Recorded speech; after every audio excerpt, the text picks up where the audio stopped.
Hey guys, welcome back to the channel. Today we are back with part 3 of reacting to your football hot takes. Like always, when I do these videos, I asked you guys on my community tab a couple days back to submit some of your hot takes, and you guys for sure delivered, man. I mean, there was over 150 replies to that post, which is fucking crazy to me. So thank you guys so much for everybody who submitted their hot take. If you guys want to see part 1 and 2 of this series, they're on my page somewhere. You can go check it out. But yeah, like always, I picked some of the best ones. We're going to go through them, give you guys my opinion on it. And yeah, this should be really, really fun. Like I always say, if your hot take was not featured in today's video, don't be sad, don't be discouraged, because I'm going to do like probably 50 parts of this series, hopefully. So yeah, man, you will for sure be featured at some point. And yeah, enough yapping. Let's start reacting to some hot takes. Starting off with Barca are bigger than Bayern, AC Milan, and Liverpool. I 100% agree with this take. I don't think this is a hot take whatsoever. Now, people are obviously going to say, duh, you're going to say that you're a Barca fan, you're biased. And that very well could be true. But I think most objective football fans agree with this take as well. Now, a couple weeks back, I did a whole tier list ranking European giants. I did a whole tier list ranking the biggest clubs in Europe. And in that tier list, I know for a fact that I put Barca, Bayern, AC Milan, and Liverpool all in the same tier. I put them all in S tier, which is obviously the best of the best, the elite of the elite when it comes to European football. But if I have to rank these four individually, I'd put Barca at number 1. Now, obviously, you don't have to tell me. I know that Barca has the least amount of UCLs out of any of these 4 teams, because we know AC Milan has the second most with 7, and Bayern and Liverpool both have 6. But to me, this is my pet peeve, by the way. The laziest people, like the worst people to talk football with, because to me it's just so fucking lazy. It's the people that just like, the way they're ranked football clubs by like how big they are, is just looking at the UCL standings. Oh, Real Madrid is number 1 because at 14, obviously. AC Milan is 2. Liverpool and Bayern are 3 and 4. Barca's number 5. Ajax is number 6. Inter's number 7. Man United is number 8, like, and so on and so on. To me, it's so fucking dumb. There's so many other factors that you have to take into account when ranking a football club. And to me, the biggest clubs in the world are Barca and Real Madrid. Their fan base is just so much bigger than any other team. And look, I'm not trying to disrespect Bayern Munich, AC Milan, or Liverpool, because they also have a huge following worldwide. But everybody knows Real Madrid and Barcelona are different, man. They're a different beast when it comes to the amount of shirts that they sell and just everything that comes with it. I mean, Barcelona could be irrelevant. They could be winning nothing like we are currently right now over the past 3 years. Messi leaves, and people still talk about Barcelona all the time because it's that relevant of a club. And also, I believe that Barca have had bigger legends throughout their history than Bayern, AC Milan, and Liverpool. Now, all 3 of those clubs have had some of the greatest players of all time. But to me, Barcelona, especially over the last 15, 20 years when Messi got there, it took it up to another level. Historically, you could argue that maybe, AC Milan and Liverpool and Bayern Munich have a more decorated history. I would actually kind of disagree with you on that, because I think people underrate Barcelona's history pre-Messi and pre-all that stuff, because they were still a winning club. But obviously Messi, like I said, took it to another level. But yeah, man, to me, when I'm looking at the biggest football clubs in the world, Barca and Real Madrid are number 1 and 2. And then after that, you can have your debate about who's 3, who's 4, who's 5. But yeah, to me, this is not a hot take. Barca are for sure, in my opinion at least, bigger than Bayern Munich, AC Milan, and Liverpool. Next up, Vicente Del Bosque is in the top 5 greatest managers, 2 UCLs, a World Cup, and a Euro. What has this man not won? That is a very good point. And I think Vicente Del Bosque is one of the most underrated managers of all time. So I appreciate the Vicente Del Bosque appreciation. But if I'm doing the list off the top of my head, I don't think he's in my top 5 just yet. I think I would have, obviously, Pep number 1. I'd put Jose Mourinho at number 2. I'd put Sir Alex Ferguson at number 3, even though those guys are interchangeable, Jose Mourinho and Sir Alex. I would have Carlo Ancelotti at 4. And honestly, bro, I would have Jurgen Klopp at 5. I would have Jurgen Klopp at number 5. I think he's done enough already to be in the top 5, or at least in my opinion he has. I think Vicente Del Bosque is in that next tier, along with guys like Johan Cruyff, maybe Bill Shankly if you want to throw him in there. Arsene Wenger, even though that might be a little bit disrespectful. Actually, no, not Arsene Wenger, but Zinedine Zidane. He's in that conversation. Look, Vicente Del Bosque, obviously we know he won 2 UCLs with Real Madrid in the late 90s and early 2000s. Those teams with Zidane and Morientes, and those are very good teams, especially that run in 02 that they won on. That was one of the most dominant runs in UCL history. They beat Valencia in the final that year. And also the World Cup with Spain in 2010, a dominant Spain team, which is regarded as the greatest country team of all time, or national team of all time, which I think it is. I think that Spain team was historic, obviously. And the Euro in 2012, one of the most dominant Euro runs of all time, especially that final, the way they beat Italy. It was a masterclass.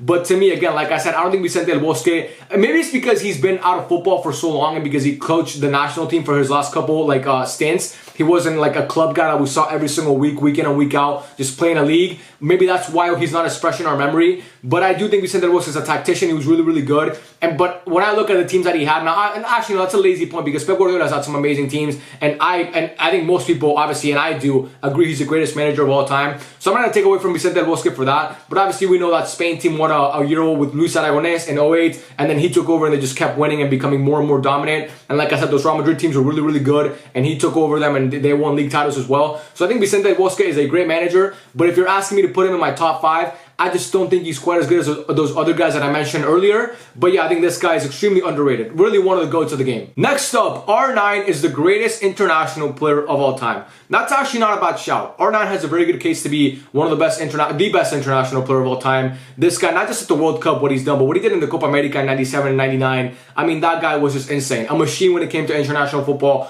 Obviously, we know R9 won 2 World Cups. Actually, really just 1 World Cup because in 94, he didn't really play. But he made 3 World Cup finals. Obviously, 98, they lost to France. In 02, he scored a brace in the final, and they won that game. Brazil won their 5th World Cup, thanks to R9 and Ronaldinho and all those guys. But to me, and people might think I'm crazy, I'm going to put him just outside the top 3. I think, and again, people are going to get mad at me for this, but I'm just going to give you guys my opinion on what I think. I think Messi is the greatest international player of all time. That's just my opinion. What I think what Messi has done throughout his career, both at the World Cup level and the Copa America level, winning countless player of the tournaments, being the best player at countless tournaments. That's actually the same thing. Being the top goal scorer at countless international tournaments. That's what I meant to say. And just being a guy who could just backpack his team to victory. R9 was a great player. He was just like, he had great teams around him. Those Brazil teams in the late 90s and early 2000s were amazing. Messi hasn't had those he hasn't had that many great talented players to work with at his time in the national team, because we know that Messi really, especially in 2014, that team had no business making a World Cup final, and he dragged them there. In 2022, that team was good. It's not a great team in my opinion. It's a good team, not a great team, not a team that should have won a World Cup, and they won that World Cup because of Messi. Again, I'm not saying the Brazil teams win those World Cups or those Copa Americas without R9, but it's a lot more logical to think about it in that way. Like I could see that Brazil team winning a World Cup or a Copa America without R9. I don't see this Argentina team, any of the Argentina teams that Messi's been on, make finals or win tournaments without him. So for me, I would put Messi at number 1, and I think Messi's trophy cabinet stacks up. He's won a World Cup just like R9. He's won a player of the tournament, 2 player of the tournaments at the World Cup. He's been one of the best players in World Cup history, in my opinion, made 2 World Cup finals similar to R9. So to me, Messi's number 1. I'd put Maradona at number 2 because I think what Maradona did, never won a Copa America, but what he did in the World Cup in 86 and even in 82 and in 1990, making 2 finals, having one of the best individual performances in the history of a World Cup in 1986. I mean, the guy was a machine that year. So for me, I'd have Maradona at number 2. I'd have Pele at number 3. I'd have R9 at number 4, and then I'd probably have Zidane at number 5. That would be my top 5 of greatest international players of all time. Obviously, you could throw in guys like Paolo Rossi or Gerd Müller or even Johan Cruyff, who only played 1 World Cup with the Netherlands, but he was amazing in that tournament. Ronaldo, obviously. Not really, I'm just kidding. What a bad joke. But anyway, I just wanted to get that in there. But yeah, man, to me, again, like I said, I think this is a good shout. Not a bad take whatsoever. But I think R9, for me at least, is just sitting right outside the top 4 as of right now. Next up, we have another international one. Di Maria's international career, Ronnie's international career. That's a tricky one, bro. That is a tricky one because part of me wants to say that's true, but also part of me wants to say that's kind of unfair. Because look, being Ronaldo and being Di Maria is totally different. Being Ronaldo, you're literally the guy in the Portugal team. And we know that Di Maria is not the guy in Argentina. It's Messi. Messi's the guy. Ronaldo's the guy when it comes to their countries. Di Maria is a key cog on that team, but he's not the main guy. But I think when you look at Di Maria's track record on the national team, I mean, this guy has scored in countless important games, which is something Ronaldo can't really say. I mean, Di Maria scored in a World Cup final. Ronaldo's never made a World Cup final. Di Maria scored in a Copa America final. Ronaldo's never played a full Euro final game. I mean, he actually did in 04 maybe, but he's never, like in his prime, he never played a full game in the Euros in the final because obviously we know in 2016 he got injured. I think that when you look at Angel Di Maria's impact on his team, it's more significant than Ronaldo's impact on his team. And I know people might think, oh my God, you're crazy, bro. Look, Ronaldo's obviously the top international goal scorer of all time. And what he's done with Portugal, putting them on the map when it comes to the international stage is great, okay? It is a great accomplishment.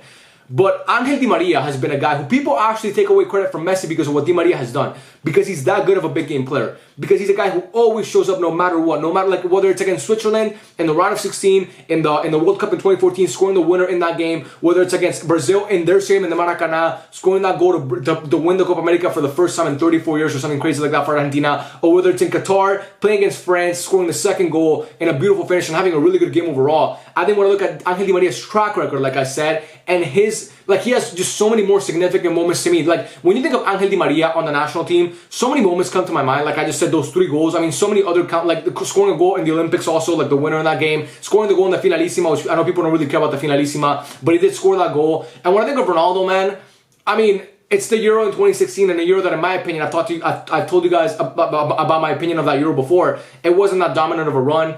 And just for me, I just think Di Maria, when it comes to the national team, again, it's unfair to compare the two because one is the main guy and one is just a cog in the system. But Di Maria is a guy who, if it wasn't for him, Argentina, we don't know if they won the World Cup. We don't know if they won Copa America, even with Messi. The same way that maybe Ronaldo doesn't win that Euro without Eder, okay? But like the same, but it's not really the same thing because Eder's not a guy who's been featured on that team for a long time. Di Maria has been there from the start with Messi on the national team. He suffered through the Copa America losses, all that stuff. But yeah, to me, again, I would tend to lean towards agreeing with this one, but I get why some people might say it's stupid to compare the two. Next up, Mo Salah and Neymar are on the same level in terms of quality and skill throughout their career. Absolutely not. And I'm a huge fan of Mo Salah. When I did my wingers tier list of this era, he was in S tier. He was along with Neymar, Messi, all those guys. But Neymar's a different level, in my opinion, than Mo Salah. Neymar was, I think people forget how good Neymar was at Barcelona and how good he was at PSG.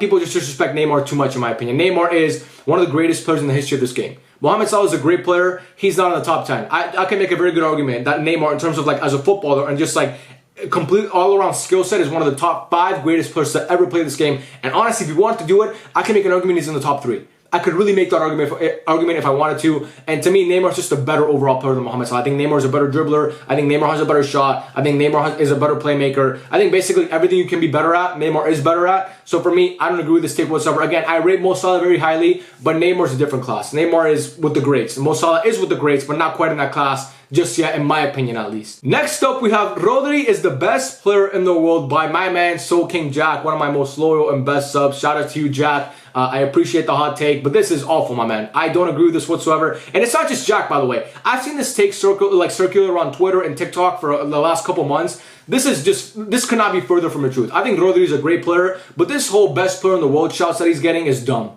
Like, he's not even the best player on his own team, and I could argue he's number 3. I would say, in my opinion, I think Kevin De Bruyne is a better player, and I think Erling Haaland are both better players. I think De Bruyne and Haaland are both better than Rodri. And also, man, here's the thing with me. I don't believe a CDM or a center back can be the best player in the world, no matter how good they are. Virgil van Dijk was a great center back in his prime in 2019. He almost won the Ballon d'Or. I don't think you could argue he was the best player in the world. Because to me, the best way to impact the football match is by scoring goals. So the closer you are to goal, the more impact you're going to have in a game. And guys like Kevin De Bruyne, who plays as an advanced 8 or as that final third playmaker, and guys like Erling Haaland, who are poachers, who are goal scorers, guys like Messi, guys like Ronaldo, guys like Neymar, all these guys like Luis Suarez, Lewandowski, Benzema. There's a reason why everybody, when they're talking about the best player in the world, they talk about strikers and midfielders or advanced 8s or all that stuff. Because it's so much like you can have so much more of an impact on the game as a striker or as a winger or as a midfielder than you can as a defender or as a CDM. Now, Rodri is it's a rare case where he's a CDM, but he scores a bunch of goals, and important goals at that. Obviously scored the goal in Istanbul to bring Man City their first Champions League in their history. Scored a beautiful goal against Bayern Munich in that same Champions League campaign. But to me, man, Rodri, he's not better than Mbappe. He's not better than De Bruyne. He's not better than Haaland. On his own team, he's not better than Mo Salah, in my opinion. He's not better than Jude Bellingham. He's not better than, I don't know, there's a lot of players that I can name right now. But to me, Rodri's a great player. One of the top 10 players in the world. But best player in the world is crazy, in my opinion. Next, we have Hazard is better than Ronaldo based on talent. Obviously, Eden Hazard, if you guys don't know, he gave an interview recently where he actually co-signed this. He thinks he's a better player than Ronaldo. He thinks that the only player in history that has a better skill set than him is Messi. I disagree with this take. Look, man, obviously you guys know I'm not the biggest Ronaldo fan, but I will defend Ronaldo when I have to, and this to me is ludicrous. People forget how good Cristiano Ronaldo was at Man United and his early stint at Real Madrid. And later on at Real Madrid, he was still insane. I mean, the best goal scorer in the world, or one of the best goal scorers in the world. But in his early days, bro, he was ridiculous. He was a machine. He's like Ronaldo was better at everything basically than Eden Hazard to me. And Ronaldo was not the dribbler that Eden Hazard was when it comes to contorting your body, because obviously we know Eden Hazard's way shorter than Ronaldo. Ronaldo's over 6 feet. Hazard's under 5'7". Hazard's like 5'7", I'm pretty sure. So it's obviously easier for guys who are shorter to be better dribblers because of low center of gravity and all that stuff. But even with that being said, Ronaldo, even at 6'2" or 6'1", wherever he is, he was still one of the best dribblers in the world. But everything else, I mean, shooting, Ronaldo was better. Even I think you could argue playmaking early in his prime. Ronaldo was a great playmaker in his prime.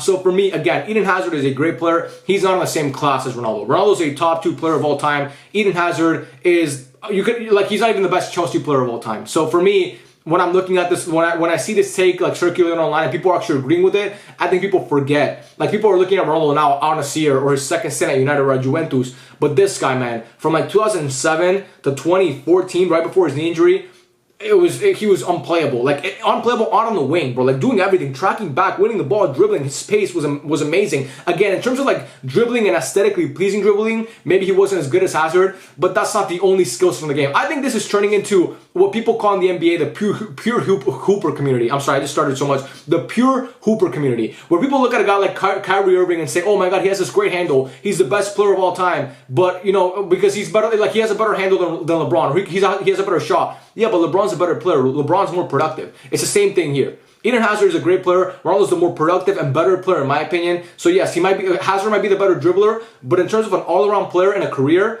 it's not even close. Next up, Benzema's UCL legacy is clear of Suarez and Lewandowski. Not a hot take to me, 100% correct. Obviously, Benzema has won 5 UCLs. That's more than Suarez and Lewandowski, who have both each won 1 only. Benzema, I think, has more goals all time in the UCL than both Lewandowski and for sure Suarez, because Suarez is not in the top 15, I'm pretty sure, when it comes to UCL top goal scorers. And I think what really cements Benzema's legacy to me, by the way, Benzema scored in a UCL final, which Suarez has done, Lewandowski has never done. But I think what cements Benzema's legacy to me was that UCL run in 2022, which to me is a top 3 individual campaign in UCL history. When I'm looking at Benzema that year, I mean, the guy was insane what he did. And Suarez and Lewandowski have never done that in their career. Lewandowski had a great run in 2019, but again, you can't compare that Bayern team to that Real Madrid team. And you can't compare what Lewandowski did to what Benzema did. Benzema carried that team. Now, they were a great team. They ended up winning a double that year. I'm not trying to say that's a bad team whatsoever, because obviously we know Luka Modric was amazing that year, and Vinicius Jr. was amazing that year, and Rodrigo coming off the bench scoring a bunch of important goals, he was great as well, and Toni Kroos, and Mendy, and Alaba, and Militao, and Courtois especially. I mean, they were all great players, but when you look at that UCL run, it belongs to Karim Benzema. Lewandowski in 2019 scored 15 goals and didn't play, like they only played 1 leg past the round of 16. That's great. You can't look at that run and compare it to Benzema. So the teams that they went through and what he did in those games, scoring a hat-trick against PSG, scoring a hat-trick against fucking Chelsea, scoring a double against Man City. What this guy did against Liverpool in the final as well, didn't score, but you know, he had a great game. So for me, Benzema's UCL legacy is one of the best of all time. I think it's Messi, it's Ronaldo, and I think Benzema's honestly right there when it comes to UCL legacy. So for me, I don't think this is a hot take. I 100% agree. Next up, Kevin De Bruyne absolutely gets in an all-time 11, but some people just don't want to admit it. I disagree. I think Kevin De Bruyne maybe gets into a Premier League all-time 11, but in a football all-time 11, I don't think he does. Let me give you guys my all-time 11 very quickly here. At goalkeeper, I have Manuel Neuer. Right back, I have Dani Alves. Center backs, I would have Nesta probably, and I would say Sergio Ramos. Left, or Maldini if you want to play Maldini as a center. Actually, I would have Maldini and Sergio Ramos. Those would be my 2 center backs. Nesta would be on the bench. Left back, I would have Marcelo. Center mids, I would have Busquets at the 6. I'm playing a 4-3-3, by the way. At the CDM, I'd have Busquets, who to me is the greatest CDM of all time, obviously. Hence why I have him in my all-time 11. And the 2 midfielders in front of him, you could say I'm biased, suck on my nutsack, Iniesta and Xavi. Those are the 2 best midfielders of all time. And then front 3, I'd have Messi on the right, Suarez down the middle, or maybe R9, but it's close. I would put Suarez though, and then Ronaldo on the left. That's my all-time 11. Kevin De Bruyne is great. He's also not better than Zinedine Zidane. So for me, I don't think he gets in an all-time 11. I don't even think Kevin De Bruyne is the best midfielder in Premier League history right now. I still think Steven Gerrard was a better player than him. Now, obviously, they played totally different positions, and what they were asked to do on those teams is totally different. And Steven Gerrard did not deal with he didn't have the talent that Kevin De Bruyne had when he was at Liverpool, because those teams were Liverpool did a really bad job of surrounding Steven Gerrard with good talent and basically not wasted, but didn't really he didn't live up to his potential of obviously one of the best midfielders that we've ever seen. So for me, when it comes to winning trophies, by the way, at Liverpool, because we know he won the UCL and that's about it. He won a couple FA Cups, a couple EFL Cups, but can never win the Premier League. But to me, Kevin De Bruyne is great, a great player. I'm not trying to look. He's by the time it's all said and done, he might be a top 4, top 3 midfielder of all time. Oh, I also forgot to mention Luka Modric as well. He's not better than Luka Modric either. But I think you have to respect the guys from before and remember how good they were. And to me, Kevin De Bruyne is not quite on that tier just yet. Next up, we have VAR is a bad addition to football. I agree and disagree. I think the concept of VAR is great. I think trying to get the call right and not having a team be cheated out of a win is awesome. Okay, that's how football should be. Everybody should win based on their own merit, not because they get offside goals in the Champions League against Bayern Munich. Okay, everybody should win based on on it being fair. I agree with that. But I think the way that VAR is being used right now is just not it, because VAR, it's like you have VAR but you still don't use it the right way. We don't know what's a penalty, we don't know what's an offside, we don't know what the fuck is a handball. It's so there's so much gray area when it comes to VAR, and that's the one thing that VAR was supposed to prevent. There's more polemica now. I don't know how you say it in English, but there's more like controversy. That's what it is. There's more controversy now around refereeing decisions before, like with VAR, than there was before VAR was instituted, which to me makes no sense. VAR is supposed to prevent controversial decisions. We're supposed to be able to see a handball and say that's a handball. We're gonna call it. We're gonna go to the fucking screen. We're gonna see the handball in slow motion 50 times, and it's a handball. We see a penalty, it's a penalty. But nowadays we see penalties that don't get called by VAR. There's no check that goes on. There's nothing that goes on. We've seen it countless times in the Premier League. We saw yesterday with Victor Roque where you can't review a second yellow card with VAR, which is so fucking dumb. You can review a straight red, but you can't review a second yellow. That to me is so fucking stupid. So to me, again, the concept of VAR I like, but the way that it's used by these footballing federations is terrible. Couple more here before we end off the video. This one is Barca's best match of all time, is the 6-1 comeback against PSG. I highly disagree. Me as a Barca fan, it's not even in my top 10 to be honest with you.